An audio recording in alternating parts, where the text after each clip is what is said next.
50 ஆண்டுகளுக்கும் மேலாக ஒரு வலுவான தேசத்தை உருவாக்குவதில் சிறந்த பங்காற்றியுள்ள செட்டிநாட் சிமெண்ட்டுகள் உங்கள் இல்லத்து கான்கிரீட்டுக்கான தரமான படைப்புகள்.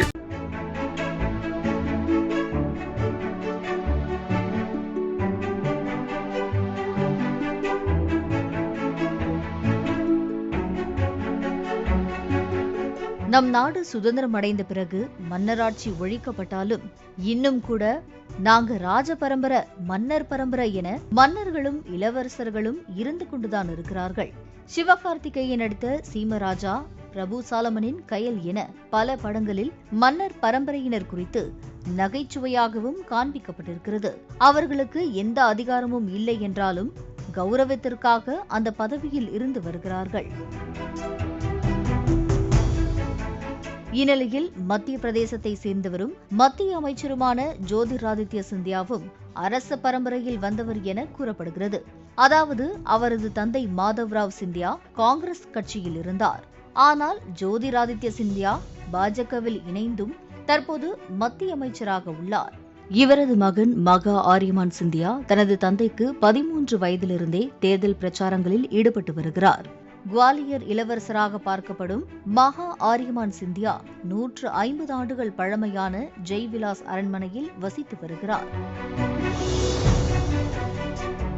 1874ஆம் ஆண்டு இந்த அரண்மனை 1 கோடி ரூபாயில் கட்டப்பட்டதாக மதிப்பிடப்பட்டது.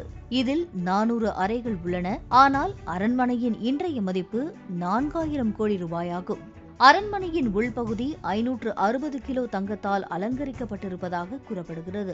இப்படி தங்கத்தை கொண்டு அரண்மனையின் உள்பகுதியை அலங்கரிக்க 12 ஆண்டுகள் ஆனதாகவும் அதற்கு அப்போது 1 கோடி ரூபாய் செலவு செய்யப்பட்டதாகவும் வியக்கப்படுகிறது.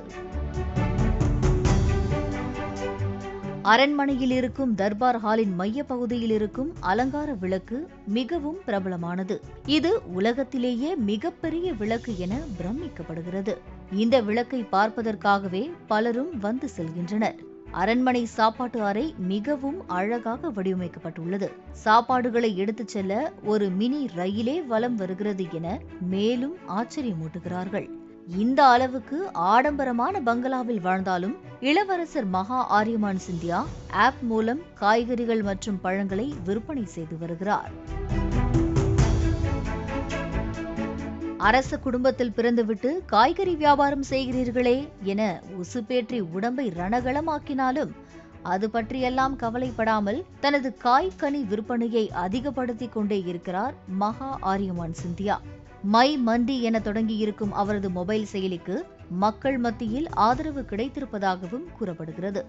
விவசாயிகளிடம் இவர் தொடர்பு வைத்துக் கொண்டு நேரடியாக காய்கறிகளை விலைக்கு வாங்கி 5 நகரங்களில் செயல்படுத்திக் கொண்டிருக்கிறார்.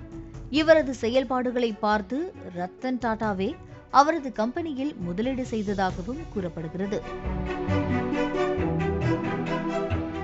மன்னர் பரம்பரை என சொல்லிக்கொண்டு தெரியாமல் எந்த தொழில் செய்தால் என்ன, செய்யும் தொழில் தெய்வம் என்று பட்டுக்கோட்டை பாட்டில் சொன்னாரே ரிப்பீட்டு என கலக்கிக் கொண்டிருக்கிறார் மகா ஆரியமான் சிந்தியா. 50 ஆண்டுகளுக்கும் மேலாக ஒரு வலுவான தேசத்தை உருவாக்குவதில் சிறந்த பங்காற்றியுள்ள செட்டிநாட் சிமெண்ட்டுகள் உங்கள் இல்லத்து கான்கிரீட்டுக்கான தரமான படைப்புகள்.